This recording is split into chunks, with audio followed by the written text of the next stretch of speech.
KBR news కి స్వాగతం. నిరుపేదలకు డబుల్ బెడ్రూమ్ ఇండ్లు ఇవ్వాలని సిపిఐ నేతల డిమాండ్. ఏసీబీ వలలో పిఠాపురం రూరల్ ఎస్ఐ గుణశేఖర్ ప్రతి ఎకరానికి సాగునీరు అందించేలా అధికారుల సమన్వయంతో పనిచేయాలంటున్న వాసంశెట్టి సుభాష్. ఏప్రిల్లో డిఎస్సి నోటిఫికేషన్, జూన్లో పోస్టింగులు. నిరుపేదలకు డబుల్ బెడ్రూమ్ ఇండ్లు ఇవ్వాలని శ్రీలింగంపల్లి డిప్యూటీ కలెక్టర్ కార్యాలయం ముట్టడించిన సిపిఐ నేతలు రంగారెడ్డి జిల్లా శ్రీలింగంపల్లి డిప్యూటీ కలెక్టర్ ఎంఆర్ఓ కార్యాలయం ముందు భారీ ర్యాలీగా వచ్చి సోమవారం సిపిఐ పార్టీ నేతలు మహాధర్నా నిర్వహించారు. ఈ సందర్భంగా సిపిఐ పార్టీ రాష్ట్ర సమితి సభ్యులు పర్వతాలు మాట్లాడుతూ రాష్ట్ర ప్రభుత్వం అనుసరిస్తున్న విధానాలు నిరుపేదలకు తిలోదకాలు ఇస్తున్నాయని, రాష్ట్ర ప్రభుత్వం నిరుపేదలకు ఉచిత పథకాలు ఇవ్వడంతో పాటు అమలు కాని హామీలతో ప్రజలను చిన్నాభిన్నం చేస్తున్నారని ఆరోపించారు. పేదలు డబుల్ బెడ్రూమ్ ఇండ్ల కోసం ప్రజాపాలన దరఖాస్తులు పెట్టుకున్న నేటి వరకు ఇండ్లు ఇవ్వకపోవడంలో గత టీఆర్ఎస్ ప్రభుత్వంతో పాటు ప్రస్తుత ముఖ్యమంత్రి రేవంత్ రెడ్డి పూర్తిగా విఫలమయ్యారని దుయ్యబట్టారు. ఈనాటికి ఇప్పటికి కూడా ఇళ్ల స్థలాలు కావాలని చెప్పి పేదలు రోడ్ల మీదకి వచ్చి జెండాలు పట్టుకొని నినాదాలు చెప్తూ నినాదాలు ఇస్తూ ఈరోజు రోడ్ల మీదకి ఎక్కిరంటే ఇన్నేళ్ల స్వాతంత్రం ఎవరికి అందుబాటులో ఉంది? ఈ ప్రభుత్వాలు ఎవరికి అనుకూలంగా పరిపాలించినాయి? అసలు ఇన్నేళ్ల బడ్జెట్ ఎవరి కోసం పోయినాయి? ఎందుకు పేదలకు ఇళ్ల స్థలాలు రావడం లేదు? పేదలకు ఎందుకు ఇల్లు లేదు అనేది ప్రభుత్వాలు చెప్పాలి. అందించింది ఎవరికి ఫలాలు అందినాయి?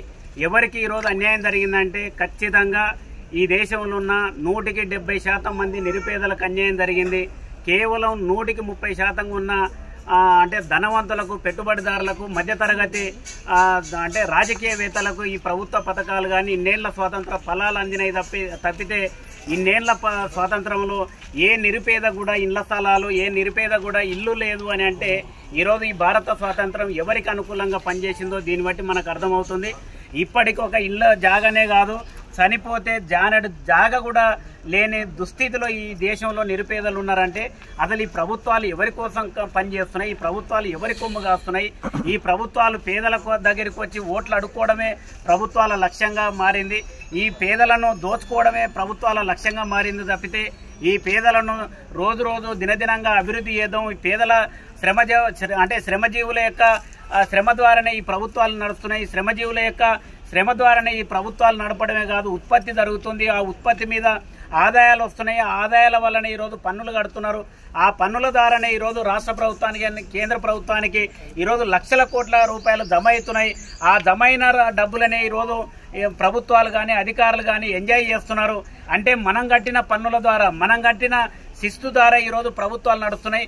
మనం కట్టిన పన్నులు మనకు తిరిగి అభివృద్ధి కోసం ఖర్చు పెట్టడం అంటే ఈరోజు అత్త సొమ్మాలుడు దానం చేసినట్టు మన పన్నులుగా తీసుకెళ్లి ఈరోజు ధనవంతులకు ఖర్చు చేస్తున్నారు. ట్యాంక్ బండ్ అభివృద్ధి చేస్తారు, సెక్రటరియట్ కట్టుకుంటారు, అసెంబ్లీ కట్టుకుంటారు, లేదంటే కొత్త కొత్త కార్లు కొంటారు, కొత్త కొత్త హెలికాప్టర్లు కొంటారు.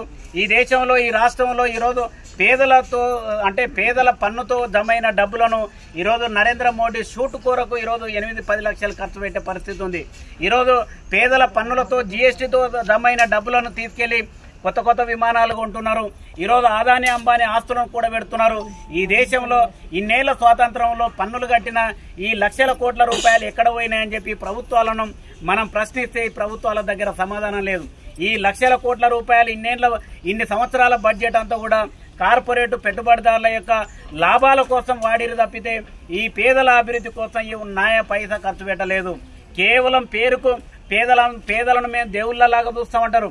పేదలు మా ప్రభుత్వం వస్తే పేదలు మాకు దేవుళ్ళు అంటారు. నిజమే, దేవుళ్ళని ఎందుకు అంటున్నారు? దేవుడి దగ్గర కొబ్బరికాయ కొట్టి ఎవరు తింటారు? తిరిగి కొట్టినోడు తింటాడు, దేవుడేం తినడు. అంటే పేదలను దేవుళ్ళలాగా మార్చి మనంతో ఓట్లు వేయించుకొని మనం కట్టిన పన్నులు ఈ 7 లక్షల మంది నిరుపేదల్లో 7 లక్షల మంది జనాభాలో ఓటర్లలో ఎంతమంది నిరుపేదలు ఉన్నారు? ఎంతమంది అద్దె ఇంట్లలో ఉంటున్నారు? ఎంతమంది నిర్భాగ్యులు ఉన్నారు? ఏమాత్రం 5,000 రూపాయలు ఆదాయంతో గడుపుతున్న నిరుపేదలు ఎంతమంది ఉన్నారని చెప్పి ఎవరన్నా ఈ జాబితా తయారు చేసిర్రా? ఈరోజు ఈ ప్రభుత్వాన్ని మేము అడుగుతున్నాం, ఇక్కడ ఉన్న అధికారులను అడుగుతున్నాం. అంటే పేదల జాబితా రూపొందించరు, పేదల యొక్క మొత్తం సంఖ్య ఎంత ఉందో నిర్ధారించరు, ప్రభుత్వం ఇష్టానుసారంగా రాజకీయ ఒత్తిడను అధికారుల ఒత్తిడను ఈరోజు పైరవికారులకో లేదంటే ధనవంతులకో తిరిగి ఇందిరమ్మ ఇండ్లు లేదంటే ఇండ్ల స్థలాలు ఇస్తున్నారు తప్పితే ఇక్కడున్న షేర్లింగంపల్లి నియోజకవర్గ పార్టీ రామకృష్ణ అడుగుతున్నట్టు ఇక్కడున్న నిరుపేదలకు ఎందుకు మీరు ఇండ్ల స్థలాలు ఇవ్వడం లేదు, ఆ రహస్యం ఏందో మీరు అధికారులు చెప్పాలని చెప్పి మేము అడుగుతున్నాం. ఈ ప్రభుత్వం ఉన్నది పేదల కోసమే కదా, మీరు చెప్పండి. ఈ ప్రభుత్వం పేదల కోసం కాదు, కేవలం ధనవంతుల కోసం, మేము కార్పొరేట్ సంస్థల కోసం ఈ ప్రభుత్వం ఉందంటే మేము మీ దగ్గరికి రాం. కానీ పేదల ప్రభుత్వాన్ని చెప్పేము, నిధులేమో పేదల పేరు చెప్పి విడుదల చేస్తారు. అసెంబ్లీలో పార్లమెంట్లలో బడ్జెట్లో ఇంత పెట్టాం, బడ్జెట్లో ఇంత పెట్టాం పార్లమెంట్లో అని చెప్పి వాడు చెప్తాడు, కింద రేవంత్ రెడ్డి చెప్తాడు. మరి ఈ బడ్జెట్లో కేటాయించిన డబ్బులన్నీ ఎక్కడ పోతున్నాయి మీరు చెప్పండి. ఈ అసెంబ్లీ బడ్జెట్లో ఇండ్ల స్థలాల కోసం ఎన్ని లక్షలు కేటాయించారు, లేదా పేదల అభ్యున్నతి కోసం అసెంబ్లీలో ఎన్ని కోట్ల బడ్జెట్ ఇచ్చారు, ఆ బడ్జెట్ డబ్బులు ఎక్కడ పోతున్నాయి ఈరోజు రేవంత్ రెడ్డి ప్రభుత్వం చెప్పాలి, పైన నరేంద్ర మోడీ ప్రభుత్వం చెప్పాలి. కేవలం బడ్జెట్ ఏమో రూపొందించినప్పుడు పేదల పేరు చెప్తారు, ₹1 డబ్బు పేదల ఇండ్ల స్థలాల కోసం కేటాయించారు. కానీ ఇక్కడున్న ప్రభుత్వ భూములు వెళ్ళిపోతున్నాయి. రోజు రోజుకు చెరువులు కుంటలు అన్ని మాయమైపోతున్నాయి. లక్షల ఎకరాల ప్రభుత్వ భూములు ఈరోజు ప్రైవేటు పట్టాలుగా మారిపోతున్నాయి. ఎక్కడ మారింది? రాత్రే పట్ట భూములుగా ఎట్లా మారుతున్నాయి అంటే ఈరోజు అధికారులు లంచాలు తీసుకొని ఆ ప్రభుత్వ భూమిని లేదంటే సికం చెరువు భూములను లేదంటే ఇతర ఎండోన్మెంట్ భూములను ఈరోజు పట్టాలుగా మారుస్తున్నారు. ఈ పట్టాలుగా మార్చే దాంట్లో ప్రభుత్వ పాత్ర లేదా, పట్టాలుగా మార్చే దాంట్లో అధికారుల పాత్ర లేదా? ఈరోజు ఎక్కడన్నా పేదవాళ్ళు 60 గజాల స్థలంలో ఇండ్ల స్థలాలు వేస్తే ఈరోజు ప్రభుత్వానికి కళ్ళు మండుతున్నాయి, ఇక్కడున్న ధనవంతుల కళ్ళు మండుతున్నాయి. అంటే ఇంత విలువైన భూములు వాళ్ళకి కేటాయించడమా, ఇన్ని కోట్ల భూములు వాళ్ళకి ఇస్తే మన పరిస్థితి ఏందని చెప్పి పేదలు ఎక్కడన్నా చేవెళ్ళ టౌన్లో 500 సర్వే నెంబర్లో 500 మంది గుడిసెలు వేసుకుంటే ఈరోజు అక్కడున్న ఎమ్మెల్యే కళ్ళు మంతున్నాయి, అక్కడున్న రాజకీయ నాయకులు కళ్ళు మంతున్నాయి. అరే ఎర్ర జెండా ఆధ్వర్యంలో అక్కడ పోరాటం జరిగి విలువైన భూములు వాళ్ళ చేతికి వెళ్తే క్రెడిబిలిటీ అంతా సిపిఐలకు వెళ్ళిపోతుంది. మనం ఏం చేయాలని చెప్పి ఈరోజు కుట్రలు కుయుక్తులు అన్నీ అక్కడ భూ పోరాటాన్ని అక్కడ గుడిసెలను తీసేయడానికి కుట్రలు వంతున్నారు. ఈరోజు మీ కుట్రలో భాగం ఈ ప్రభుత్వంలో ఉన్న ఎమ్మెల్యే పాత్ర లేదా అని మేము అడుగుతున్నాం. కాబట్టి ఈరోజు పేదలు ఎక్కడన్నా ప్రభుత్వ భూములు వేసుకుంటే ఈరోజు ప్రభుత్వాలు ఎట్లన్నా చేసి అక్కడ ఖాళీ చేయాలంటున్నారు. మేము అడుగుతున్నాం, పేదలు ఖాళీ చేస్తున్నారు. మరి ధనవంతులు కోట్ల విలువ చేసే భూములను ఈరోజు అప్పనంగా ఈరోజు అమ్ముకుంటున్నారు. మళ్ళీ వాళ్ళ పట్ల మీ వైఖరి ఏందో ఈరోజు రేవంత్ రెడ్డి ప్రభుత్వం చెప్పాలి, ఇక్కడున్న అధికారులు చెప్పాలి. అంటే రాత్రే పట్టా భూములుగా మారుతున్నాయి. ఎక్కడ మారుతున్నాయి? ఈరోజు కాకి వచ్చి ఎత్తుకపోతుంది ఇక్కడ భూములని. అంటే కాకి వచ్చి కొంగు వచ్చే వెతకపోతలేదు. ఇక్కడున్న అధికారులు అక్కడున్న రియల్ ఎస్టేట్ కబ్జాదారులు కుమ్మక్కై ఈరోజు 5 గంటలకు పని చేయాల్సిన కార్యాలయం లాక్ చేయాల్సింది నైట్ 9-10 గంటల వరకు పనిచేస్తున్నారు. పేదల కోసం రేషన్ కార్డుకు వస్తే టైం అయిపోయిందని అంటారు. ఒక దరఖాస్తు తీసుకొని వస్తే ఒక విద్యార్థి సంతకం కావాలని వస్తే సమయం లేదు. ఈరోజు నేను రకరకాల పేరు చెప్తున్నారు. అంటే మీరు 9 గంటల వరకు 10 గంటల వరకు ఈరోజు డోర్లు బంద్ చేసి ఫ్యాన్లు వేసుకొని లోపల సంతకాలు పెడుతున్నారే. ఏంది 10 గంటల వరకు మీ డ్యూటీలు చేస్తున్నారు పేదల కోసమా? కానే కాదు, ధనవంతులు ఇచ్చే డబ్బులకు ఈ ప్రభుత్వ భూములను పేదలకు అంటే ధనవంతులకు అప్పచెప్పడానికి అర్ధరాత్రి వరకు పనిచేస్తున్నారు తప్పితే ఈ పేదల కోసం కాదు. కాబట్టి షేర్లింగంపల్లి కానీ గండిపేట కానీ ఈ షాద్నగర్ లాంటి అంటే పారిశ్రామిక అంటే బాగా డిమాండ్ ఉన్న ఏరియాలలో ఎంఆర్ఓలు నైట్ 10 గంటల వరకు పనిచేస్తున్నారు. ఇదే కథ అని మేము పరిశీలన చేస్తే మా పరిశీలనలో తేలింది ఏంటంటే అధికారులను ఈరోజు రాజకీయ నాయకులు ప్రభావితం చేస్తున్నారు, డబ్బులతో మెయింటైన్ చేస్తున్నారు. కాబట్టి సమస్య లేదు, రాజీ పడే సమస్య లేదు. కాబట్టి నిరుపేదలకు న్యాయం జరిగే వరకు మీ అందరికీ సముచిత అంటే న్యాయం జరిగే వరకు ఈ ఎత్తిన జెండా వదలకుండా ఈ నియోజకవర్గ కమిటీ మీ తరఫున పోరాడుతుంది, కొట్లాడుతుంది. మీకు న్యాయం జరిగే వరకు మేము ఉంటామని చెప్పి మరోసారి మీ అందరికీ కూడా తెలియజేస్తూ ముగిస్తున్నాను. ఏసీబీ వలలో పిఠాపురం రూరల్ ఎస్ఐ గుణశేఖర్ 20,000 లంచం తీసుకుంటూ ఏసీబీకి చిక్కిన ఎస్ఐ గుణశేఖర్. కాకినాడ జిల్లా పిఠాపురం మండలం దొంతమూరు గ్రామానికి చెందిన కిల్లాడి దుర్గాప్రసాద్, సానపోయిన గంగరాజు అనే వారి నుండి 20,000 లంచం తీసుకుంటూ రూరల్ ఎస్ఐ ఎస్ గుణశేఖర్, అతని వ్యక్తిగత డ్రైవర్ శివ ఏసీబీ అధికారులకు చిక్కిన వైనం. అవినీతి నిరోధక శాఖ డిఎస్పీ కిషోర్ కుమార్ ఆధ్వర్యంలో ఏసీబీ సిబ్బంది పక్కా సమాచారంతో దాడి చేయగా లంచం తీసుకుంటూ రూరల్ ఎస్ఐ గుణశేఖర్ అధికారులకు పట్టుబడ్డారు. జరిగిన సంఘటనపై కాకినాడ అడిషనల్ ఎస్పీ మనీష్ దేవరాజ్ పాటిల్ పిఠాపురం స్టేషన్కి చేరుకొని శాఖాపరమైన విచారణ చేపట్టారు. అందరికీ నమస్తే అండి. కె దుర్గాప్రసాద్ పి దొంతమూరు గ్రామానికి చెందిన కె దుర్గాప్రసాద్, అదేవిధంగా వాళ్ళ రిలేటివ్ అయిన ఎస్ గంగరాజు మీద 28/10/24 తేదీన ఒక SC/ST కేసు రిజిస్టర్ చేయడం జరిగింది. ఆ కేసు ఇన్వెస్టిగేషన్ పరిధిలో భాగంగా Lanka Gunasekhar SI Pithapuram rural police station అతను ఆ కేసుని మేము హైయర్ ఆఫీసర్ చెప్పి దాన్ని ఫాల్స్ కేసుగా రిఫర్ చేస్తాము అనే దీంతో ఈ కంప్లైనెంట్ అదేవిధంగా వాళ్ళ బ్రదర్ దగ్గర నుంచి ఇద్దరి దగ్గర నుంచి ఒక్కొక్కరి దగ్గర 10,000 టోటల్ 20,000 డిమాండ్ చేయడం జరిగింది. ఆ డిమాండ్ చేసిన తర్వాత ఎవరైతే SI గారు ఉన్నారో అతను కంటిన్యూస్గా కంప్లైంట్ డిమాండ్ చేస్తున్నారు. ఆ కంప్లైనెంట్ అతనికి ఏదైతే బ్రైబ్ అమౌంట్ ఇవ్వడం ఇష్టం లేక మమ్మల్ని అప్రోచ్ అయ్యారు. ఈరోజు కూడా SI గారు అతనికి కాల్ చేయడం జరిగింది. అతను ఎవరైతే కంప్లైంట్ దుర్గాప్రసాద్ ఉన్నారో మమ్మల్ని అప్రోచ్ అయ్యారు. మేము ప్లాన్ చేసి అరౌండ్ 9:30 ఆ టైం అప్పుడు కంప్లైనెంట్ SI గారి యొక్క ఇన్స్ట్రక్షన్స్ మీద అతని ప్రైవేట్ డ్రైవర్ అయిన నల్లా శివ గారికి ఆ అమౌంట్ ఇవ్వండి అని చెప్పారు కంప్లైనెంట్కి. ఈ కంప్లైనెంట్ వెళ్ళి నల్లా శివ గారికి ఆ అమౌంట్ ఇవ్వడం జరిగింది. మేము అది అయిన తర్వాత ఈ రైడ్ చేసి రెడీ హ్యాండెడ్గా పట్టుకోవడం జరిగింది. ఏదైతే టైడ్ అమౌంట్ 20,000 ఉందో 20,000 నల్లా శివ ప్రైవేట్ డ్రైవర్ దగ్గర నుంచి రికవరీ చేయడం జరిగింది. ఈరోజు SI గారు అయిన గుణశేఖర్ అతను డ్రైవర్ అయిన నల్లా శివ గారిని ఇద్దరిని కూడా అదుపులోకి తీసుకోవడం జరిగింది. ఫర్దర్ ఫార్మాలిటీస్ కంప్లీట్ చేసి జ్యుడిషియల్ రిమాండ్కి వాళ్ళని పంపించడం జరుగుతుంది. పీపుల్ అందరికీ రిక్వెస్ట్ ఏంటంటే ఎవరైనా సరే గవర్నమెంట్ అఫీషియల్స్ ఎవరైనా బ్రైబ్ అమౌంట్ డిమాండ్ చేస్తే మాత్రం ఇమీడియట్గా ACB అఫీషియల్స్ని అప్రోచ్ అవ్వమని చెప్పి అందరినీ కూడా రిక్వెస్ట్ చేయడం జరుగుతుందండి. Thank you. ఎంతమంది దగ్గర మొత్తం అంటే తీసుకున్నట్టు ఆరోపిస్తున్నారు సార్? ఎవరు ఇక్కడ 20,000 ఇచ్చారంటున్నారు కదా, అది ఒకటే ఇచ్చారు? అవునండి, కంప్లైనెంట్ అతను అతని బ్రదర్ మీద ఇద్దరు కూడా అందులో ముద్దాయిలుగా ఉన్నారు. మీ ముద్దాయిలు ఇద్దరు కాబట్టి ఒక్కొక్కరు 10,000 కదండి అని చెప్పి 20,000 ఈ కంప్లైంట్ తీసుకోవడం. క్లాస్ సార్ SC/ST యాక్ట్ చెప్పాను కదా 28/10/24 రిజిస్టర్ చేయడం జరిగింది. డిఎస్పీ ఎంక్వైరీలో ఫాల్స్ అని తేలినట్లుగా సమాచారం. ఫాల్స్ అని తేలింది. ఆ ఫాల్స్ అని రిపోర్ట్ చేసినందుకు మాత్రమే రిమాండ్ చేయడం జరిగింది. సార్ ప్రైవేట్ డ్రైవర్ ఉన్నారు కదా? అవునండి, ప్రైవేట్ డ్రైవర్ గతంలో ఇక్కడ ముద్దాయి నుంచి ఒక ఆరోపణలు ఉన్నాయి. అది ఏమన్నా దాని మీద మాకు ఇది లేదు, మేము వెరిఫై చేస్తాం. ముద్దాయిని ఎలాగే డ్రైవర్ కింద పెట్టుకున్నారు? అదేనండి, వెరిఫై చేస్తాం. ఇప్పుడే కదా ఎవరైతే శివన్ అనే వ్యక్తి ఉన్నారో తెలంగాణలో మన మీద షీట్ కూడా ఉన్నట్టు ఆరోపణలు వినిపిస్తున్నారు సార్. ముద్దాయిని మరి అలా తీసుకోవడం కూడా సరే? మేము అదే అంటున్నాం, మీరు ఏదైతే చెప్పారో దాని మీద మాకు ఇది లేదు, ఇన్ఫర్మేషన్ లేదు, వెరిఫై చేస్తాం. ఈ ఒక్క డిపార్ట్మెంట్ అయినా ఈ డిపార్ట్మెంట్లో ఏదండి ఈ ఒక్క డిపార్ట్మెంట్ మీద ఉందా సార్? మేము అదే చెప్తున్నాను కదా, ఏ డిపార్ట్మెంట్ సరే ఎవరైనా పీపుల్ డిమాండ్ చేస్తే మాత్రం మమ్మల్ని అప్రోచ్ అవ్వమని చెప్తున్నాను. Thank you. ప్రతి ఎకరాకి సాగునీరు అందించేలా అధికారులు సమన్వయంతో పనిచేయాలి. రాష్ట్ర కార్మిక శాఖ మంత్రి వాసంశెట్టి సుభాష్ ప్రతి ఎకరానికి సాగునీరు అందించేలా అధికారులు డిస్ట్రిబ్యూటరీ కమిటీలు సమన్వయంతో పనిచేయాలని రాష్ట్ర కార్మిక శాఖ మంత్రి వాసంశెట్టి సుభాష్ తెలిపారు. సోమవారం రామచంద్రపురం పట్టణంలోని లయన్స్ క్లబ్ కళ్యాణ మండపంలో ఇరిగేషన్ డైన్స్ అధికారులు డిస్ట్రిబ్యూటరీ కమిటీలు రైతులతో మంత్రి సమావేశమై రామచంద్రపురం నియోజకవర్గంలో సాగునీటి ఎద్దడి తలెత్తకుండా తీసుకోవాల్సిన చర్యలపై సమీక్షించారు. ఈ సందర్భంగా మంత్రి మాట్లాడుతూ, పత్రికా మిత్రులందరికీ నమస్కారం. ముఖ్యంగా ఈ యొక్క రైతు సమస్యల మీద డ్రైనేజెస్, కెనాల్స్, అదేవిధంగా ఇరిగేషన్ అధికారులందరితో కూడా ఇక్కడ కూర్చోవడం జరిగింది. ఈ రోజున సమావేశం ఏర్పాటు చేయడం జరిగింది. ముఖ్యంగా డీసీలను కూడా కొత్తగా ఎన్నుకోబడి డీసీలను కూడా ఇక్కడ వాళ్ళని కూడా భాగస్వామ్యం చేస్తూ రైతులందరినీ కూడా పిలవడం జరిగింది.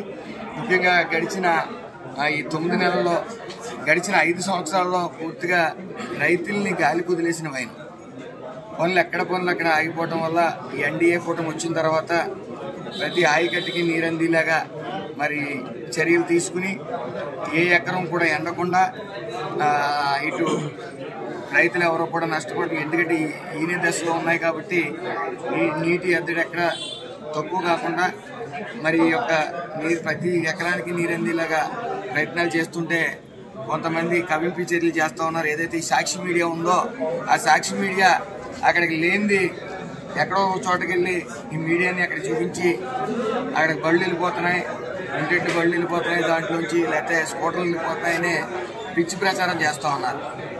ఈ NDA కూటమి పూర్తిగా రైతు పక్షపాతి, రైతు గురించి ఆలోచిస్తూ ఉంటారు. ఎందుకంటే ఈ రైతు 10 ఏళ్ళు మట్టిలో పెడితేనే మనకి 5 ఏళ్ళు నోట్లోకి వెళ్ళే పరిస్థితి. మరి రైతులకి ఇటు అధికారులకి మధ్య డీసీలు వారధులుగా పనిచేయాలని చెప్పి ముఖ్య ఉద్దేశంతో ఈరోజు ఒక మీటింగ్ పెట్టడం జరిగింది. అలాగే ఎక్కడా కూడా నీటి ఎదురు లేకుండా ఈ కాలం రానున్న సమ్మర్ కాబట్టి అధికారులందరూ కూడా ప్రతి వర్క్ పెట్టి రైతుని రాజీ చేసేంత వరకు మరి మనం పడుకోకూడదు. అలాగే ప్రతి చోట కూడా ఎక్కడికి చిన్న కంప్లైంట్ ఉన్నా సరే ఇటు డీసీలు కానీ అధికారులు కానీ అందుబాటులో ఉండే విధంగా ప్రణాళిక సిద్ధం చేశాం. ఏదేమైనప్పటికీ గతంలో కూడా మీరు చూశారు, మొన్న జరిగిన ఏదైతే బస్తా మీద డబ్బు ఇచ్చే వైన్ వితిన్ 24 అవర్స్లో ఈ రైస్ ప్రొక్యూర్మెంట్ అనేది జరిగింది. ఈ చరిత్రలో ఎప్పుడూ లేని విధంగా 24 అవర్స్ కాదు, అరగంటలో కూడా పడిన వైను. మరి అంత చిత్తశుద్ధితో ఉంది. గత ప్రభుత్వం తీసుకుంటే సుమారు 3 నెలల నుంచి 6 నెలలు పట్టేది. మరి రైతు అప్పుల బాధలో పడే పరిస్థితి ఉండేది. ఏదేమైనప్పటికీ ఎన్డీఏ కూటమి నారా చంద్రబాబు నాయుడు గారి ఆధ్వర్యంలో, అలాగే లోకేష్ గారు, పవన్ కళ్యాణ్ గారి ఆధ్వర్యంలో రైతే రాజు కింద చూడబోతా ఉన్నాం. ఇప్పుడు చూస్తా ఉన్నాం. ఎక్కడ ఏ ఇబ్బంది లేకుండా పూర్తి చర్యలు తీసుకోవాలి. అధికారులందరూ కూడా మెలకుగా ఉండాలి. ఎందుకంటే అధికారులు డీసీలు కూడా మెలకుగా ఉండాలి. ఎక్కడ నీరు అందకపోయినా సరే వెంటనే చర్యలు తీసుకోవాలని చెప్పి, నీరు అందే విధంగా చూడాలని చెప్పి మీటింగ్ ఒక ముఖ్య ఉద్దేశం. మరి ఈ రోజున అందరూ హాజరవటం, రైతుల సమస్యలు కూడా తెలియజేయడానికి ఇక్కడ రావడం చాలా సంతోషం. ఎట్టి పరిస్థితుల్లో ఏ ఎకరం కూడా ఎండకుండా చూసే బాధ్యత మాపై ఉంది, అధికారులపై. మేము పూర్తిగా రైతుల పట్ల చిత్తశుద్ధితో ఉంటాం కూడా. ఇప్పుడు 10వ నెల ఈరోజు 3వసారి కలెక్టర్స్ కాన్ఫరెన్స్ పెట్టుకుంటున్నాం.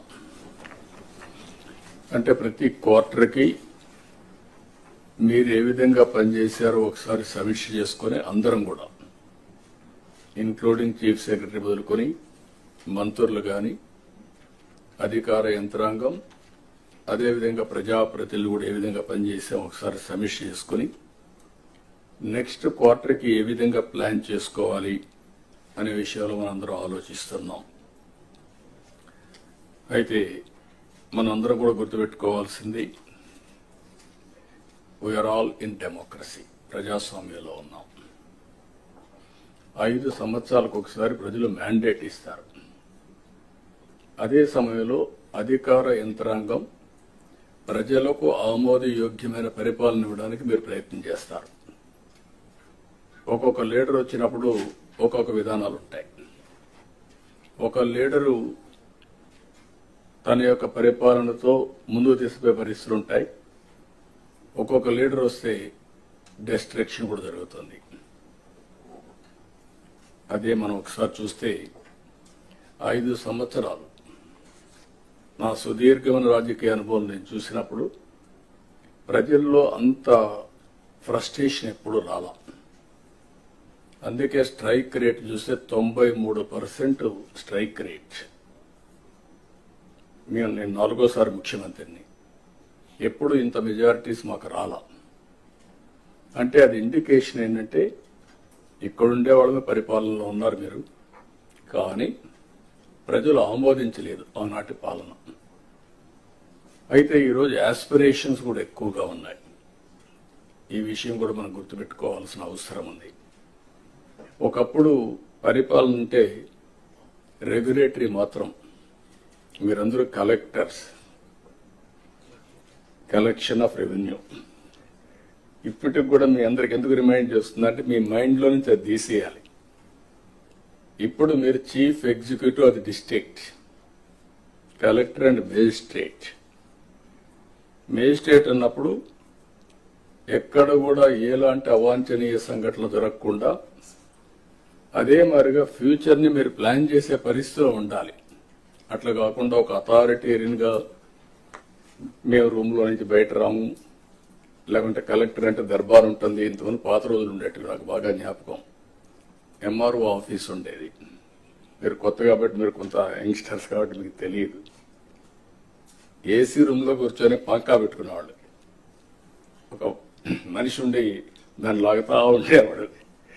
అంటే అది స్టేటస్ సింబల్ అయిపోయింది. బ్రిటిష్ వాళ్ళు ఉన్నప్పుడు కరెంటు లేదు కాబట్టి ఫ్యాన్ కూడా సరిగా లేకపోతే పంకా పెట్టి దాన్ని లాగుతూ ఉంటారు, గాలి వేస్తూ ఉంటారు.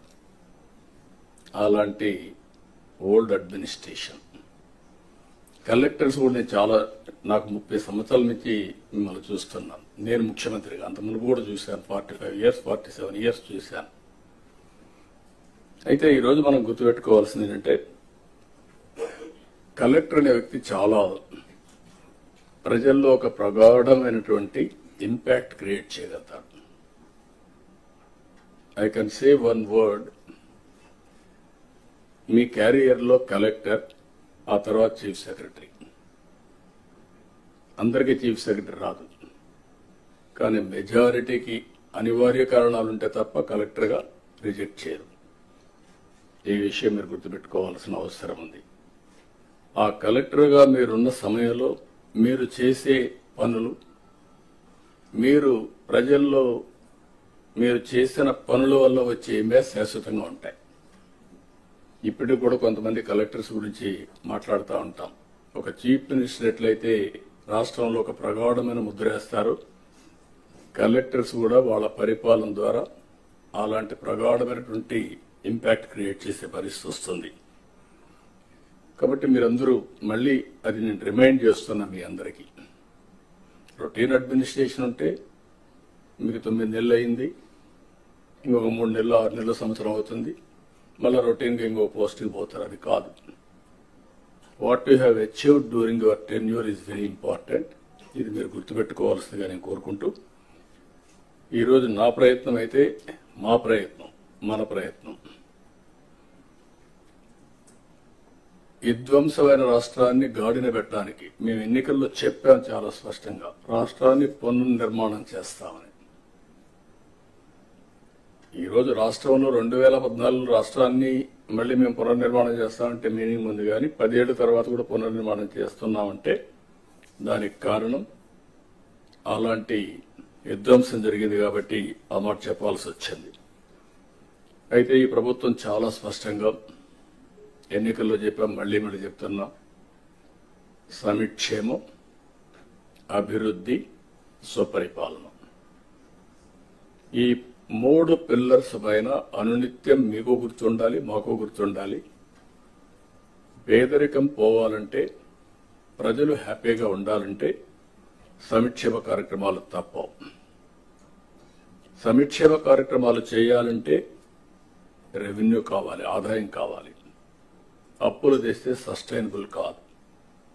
అందుకే ఈరోజు మీరు ఒకసారి చూసినప్పుడు 10 లక్షల కోట్ల రూపాయలు, 9,74,000 కోట్ల రూపాయలు డెట్. అది ట్రెషరీ కావచ్చు, లేకపోతే ప్రభుత్వం ఇచ్చిన గ్యారంటీలు కావచ్చు, లేకపోతే పబ్లిక్ సెక్టర్లో తీసుకొచ్చిన డబ్బులు కావచ్చు, మొత్తం కలిసి ఇప్పుడు డెట్ సర్వీసింగ్ చేయాలి, అప్పులు కట్టాలి, వడ్డీ కట్టాలి. మళ్ళా ప్రజల ఎక్స్పెక్టేషన్స్ ని, ఆస్పిరేషన్స్ ని మనం ఎప్పటికప్పుడు ఫుల్ఫిల్ చేయాల్సిన అవసరం ఉంది. అందుకే మేము సూపర్ 6 మాట్లాడాం. ప్రజల్ని ఆ రోజు కన్విన్స్ చేయడానికి కానీ ఏం చేస్తామో నిర్దిష్టమైన హామీలు ఇవ్వడం. ప్రతి ఒక్క రాజకీయ పార్టీ కూడా ఎలక్షన్ మేనిఫెస్టో ఇస్తాం, ప్రజలు నమ్మి ఓట్లేస్తారు. ఆ తర్వాత పరిపాలన ద్వారా అవన్నీ ఫుల్ఫిల్ చేయడానికి ముందుకు పోతున్నాం. అందుకే 9 నెలల్లో మీరు చూస్తే అనేక హామీల్ని అమలు చేసుకుంటూ వచ్చాం. ఇప్పటికి పింఛన్లు దేశంలో ఎక్కడా లేదు. 4,000 రూపాయలు నా జీవితాలు నేను చూశాను. 2,000 నుంచి 200 నుంచి 2,000 చేశాం. మళ్లీ 3,000 అయితే దాన్ని 4,000 చేశాం. తెలుగుదేశం పార్టీ 40 రూపాయలతో ప్రారంభించిన పింఛను ఈరోజు 4,000 రూపాయలు దేశంలో ఎక్కడా ఇవ్వని విధంగా ఇచ్చే పరిస్థితికి వచ్చాం. అదే మరి దివ్యాంగులకి మీరు చూస్తే 6,000 రూపాయలు చేశాం. అది కూడా 5,000 రూపాయల నుంచి 6,000 నేనే చేశాను. 2014లో 500 ఉంటే దాన్ని 3,000 చేసి మళ్లీ ఇప్పుడు 6,000 చేశాం. ఇది కాకుండా మీరు చూస్తే కిడ్నీ పేషెంట్స్ కానీ, డయాలసిస్ చేసుకునే వాళ్ళు కానీ, ఇలాంటి వాళ్ళు చాలా మంది ఉన్నారు. లెప్రసీ పేషెంట్స్ కానీ ఇలాంటి వాళ్ళందరికీ 10,000 రూపాయలు ఇస్తున్నాం. కొంతమంది బెడ్ రిడన్ అయిపోయారు, వాళ్ళకు ఒక మనిషి కావాలి, అసిస్టెంట్. దానికి మానవతా దృక్పథంతో 15 వేల రూపాయలు ఇస్తున్నాం. ఈ దేశంలో నాకు తెలిసి ఎక్కడ ఇవ్వడం లేదు. ఈ ఒక్క కార్యక్రమంకి 33,000 కోట్ల రూపాయలు సంవత్సరానికి ఖర్చు పెడుతున్నాం. This is the biggest DBT welfare programme. మీరు గుర్తుపెట్టుకోవాల్సిన అవసరం ఉంది.